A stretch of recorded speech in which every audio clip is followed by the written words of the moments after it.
Hello friends, welcome to my channel. Friends, today we are going to learn Standard 8 Subject General Science. आणि मित्रांनो आज काय तर आज आहे पोस्ट टेस्ट. तर मित्रांनो व्हिडिओ शेवटपर्यंत बघा. व्हिडिओ आवडल्यास लाईक आणि शेअर करा. त्याचप्रमाणे मित्रांनो जे चॅनल नवीन असाल तर चॅनलला सबस्क्राईब करा. चला मित्रांनो वेळ न घालवता सुरुवात करूया. आजचा आपला हा पेपर पोस्ट टेस्टचा जनरल सायन्स. काय बघा फ्रेंड्स, पहिला क्वेश्चन काय बघा. Answer the following questions. Write the chemical symbol of calcium. Friends, chemical symbol of calcium काय असतो तो CA हा त्याचा केमिकल सिम्बॉल्स आहे, तो तुम्ही लिहा. Okay friends. Next, complete the correlation. Audible sound frequency 20 hertz to 20,000 hertz. मित्रांनो, frequency more than 20,000 is ultrasonic sound. मित्रांनो इथे उत्तर लिहा.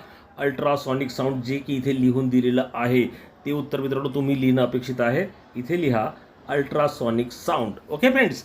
नेक्स्ट पुढे बघूया नेमकं काय दिलं आहे. प्रश्न तिसरा काय बघा. Guess me who I am. Write my mode of nutrition. आता फ्रेंड्स इथे जे आहे ते काय दिले बघा.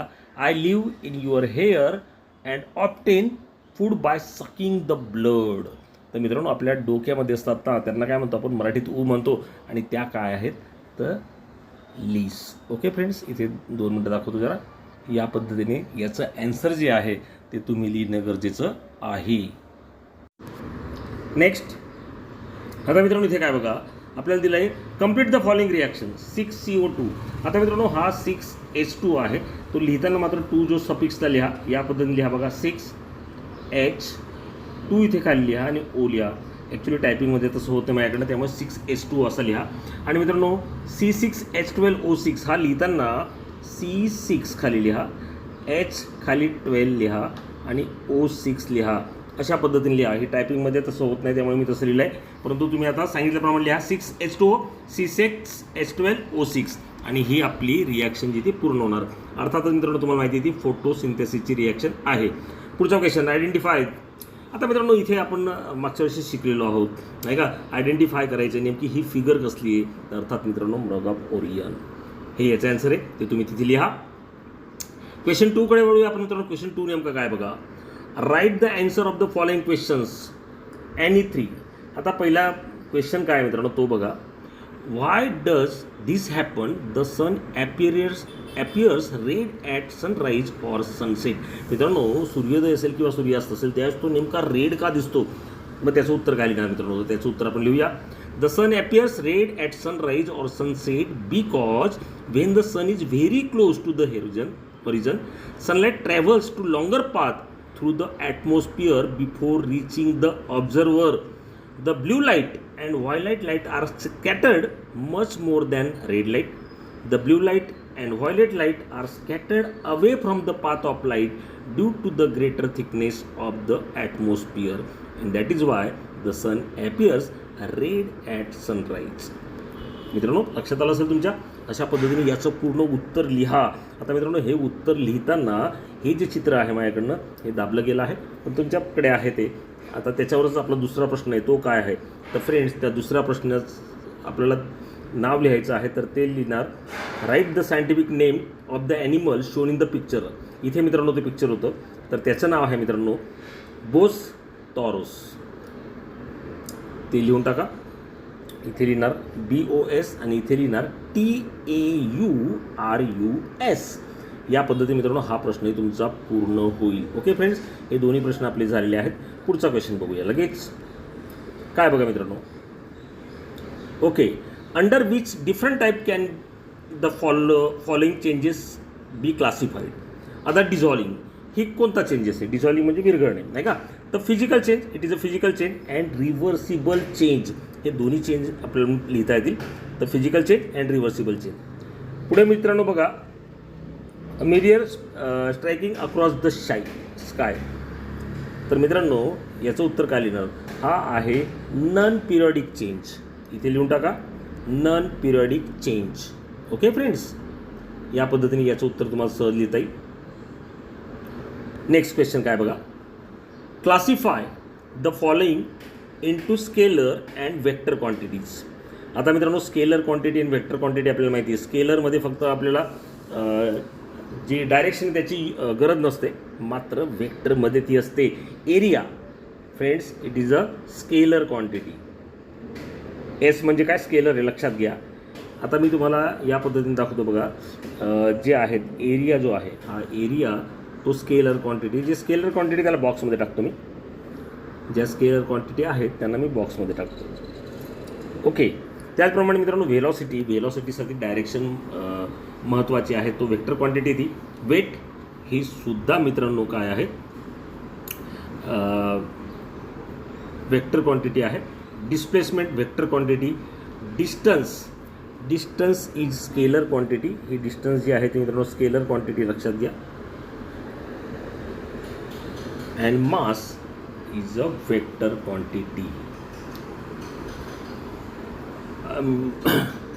अशा पद्धतीने याचं उत्तर लिहा. पुढचा प्रश्न बघूया लगेच. काय तो friends, write the answer of the following questions. Identify the parts in the figure and write their functions. आता मित्रांनो इथे जर आपण बघितलं तर बघा, पहिला ए पार्ट कोणता दिला आहे आपल्याला, तर ए पार्ट आहे फ्रेंड्स लिव्हर. हा जो पार्ट आहे तो आहे फ्रेंड्स लिव्हर, त्यामुळे याला म्हणा लिव्हर. बी जे आहे तो मित्रांनो हे आपल्याला दिसतंय स्टमक. अँड सी आहे लार्ज इंटेस्टाईन. ओके फ्रेंड्स, या पद्धतीने याचं उत्तर जे आहे ते अपेक्षित आहे ते तुम्ही लिहा. मित्रांनो लिव्हरचं फंक्शनिंग नेमकं काय आहे. The liver is the largest gland in the body. It has rich supply of bloods, असं आपल्याला सांगता येईल. स्टमकसुद्धा मित्रांनो दिलेलं आहे मित्रांनो, नाही का. याचंसुद्धा मित्रांनो काय फंक्शनिंग आहे ते सुद्धा आपल्याला सांगता येईल. The gastric glands of stomach secrets gastric juice. Food that has enter stomach is churn their components of gastric juice namely hydrochloric acid. त्यामध्ये काय होतं मित्रांनो, हायड्रोक्लोरिक ॲसिड जे ते स्रवतं. ओके फ्रेंड्स, पुढे आहे लार्ज इंटेस्टाईन्स. आता मित्रांनो ही जर बघितली तर जवळजवळ 1.5 मीटर लॉंग असते. आता हे नेमकं काय करतं फ्रेंड्स, यामध्ये फक्त वॉटर जे आहे ते ॲब्झॉर्ब होतं. A small part of call appendix is attach to the first part of large intestine, नाही का. अशा पद्धतीने मित्रांनो याचे तुम्ही फंक्शनिंग जे आहे ते सहज लिहू शकाल. पुढचं बघूया. Complete the following table. आता मित्रांनो इथे काय दिलं आहे बघा, सल्फ्युरिक ॲसिड दिला आहे. सल्फ्युरिक ॲसिडचं जे मॉलिक्युलर फॉर्म्युला आहे तो असा जो लिहिला आहे मी, तो ॲक्च्युली असा लिहायला हवा, H2SO4. ओके फ्रेंड्स, 2 आणि 4 जरा खाली लिहा फक्त. आता याच्यामध्ये the names of the constitute elements कोणता येतात, एक आहे hydrogen, so write here hydrogen. नंतर एस म्हणजे सल्फर आहे तो लिहिला, आणि ऑक्सिजन आहे तो पण लिहिला. अशा पद्धतीने पहिलं पूर्ण करा. Sulphuric acid H2SO4, hydrogen, sulphur and oxygen. Washing soda means sodium bicarbonate. आता याचं जे फॉर्म्युला आहे तो फ्रेंड्स असा आहे, Na हा 2 खाली लिहा, CO3. आता मित्रांनो याच्यामध्ये कन्स्टिट्यूट कोणकोणते आहेत बघा. Na म्हणजे काय तर sodium, carbon, C means carbon and O means oxygen. अशा पद्धतीने मित्रांनो हे लिहिता येईल तुम्हाला, Na2CO3, सोडियम, कार्बन, ऑक्सिजन.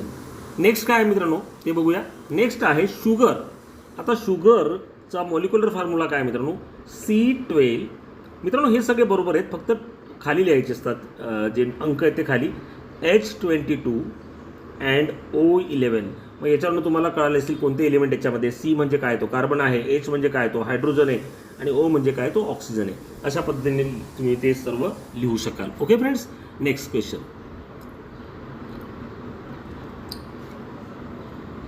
पुढे explain the properties of magnetic force lines with the help of suitable diagram. आता मित्रांनो ही सुटेबल डायग्राम काढून दाखवतोय. मित्रांनो ही ती डायग्राम आहे, आणि त्या प्रॉपर्टीज आपल्याला याच्यावरून असे लिहिता येतील. Magnetic lines of a force are imaginary connecting lines. Magnetic lines of force always start from the north pole and end on the south pole. Third, magnetic lines of force are in the state of tension like a stretching strings. चौथं, magnetic line of force repel to each other and do not intersect each other. And last one is magnetic force is a vector quantity. मित्रांनो हे एवढं सर्व तुम्ही लिहिणं गरजेचं आहे. हा होता आपला प्रश्न आणि त्याचं उत्तर. मित्रांनो घाई होत असेल तर स्क्रीनशॉट काढून तुम्ही ते लिहू शकाल. नेक्स्ट काय बघा मित्रांनो, a force 500 Newton was applied to stop a two-wheeler motorcycle that was moving with a constant velocity. The motorcycle stopped after moving through 6 meters how much is the work is done. आता friends work done आपल्याला find करायचं आहे. We know friends work done is equal to work done is denoted by W and W is equal to F force into displacement. हे आपण शिकलेलो आहोत. याचा वापर करून मित्रांनो आपल्याला हेकडे सोडवायचे. तर सुरुवात करूया. एफ मीन्स फोर्स किती दिला तर तो आहे 500 N. Okay friends.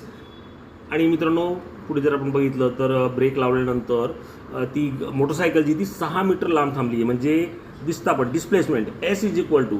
आता मित्रांनो ब्रेक लावला म्हणजे ऑपोजिट तिथे कार्य झाले, त्यामुळे इथे येणार -6 मीटर. Okay friends. आता फ्रेंड्स वर्क काढायचे आपल्याला. सो फॉर्म्युला लिहा. W is equal to F into S. F is 500 N and S is -6. So we get -3000. -3000 इकडे लिहूया लागलेस ना, खाली लिहितो. आन्सर बघा मित्रांनो व्यवस्थित लिहा मात्र तुम्ही. ओके. Is equal to -3000. आता फ्रेंड्स इथे याचं जे युनिट आहे ते येणार joule. So final answer is work done is equal to -300 joule. अशा पद्धतीने मित्रांनो हे सॉल्व करा. आय होप मित्रांनो तुम्हाला ही प्रश्नपत्रिका आवडली असेल. जे मित्रांनो व्हिडिओ आवडल्यास लाईक आणि शेअर तुमच्या मित्रांना करत जा. Take care. Good bye.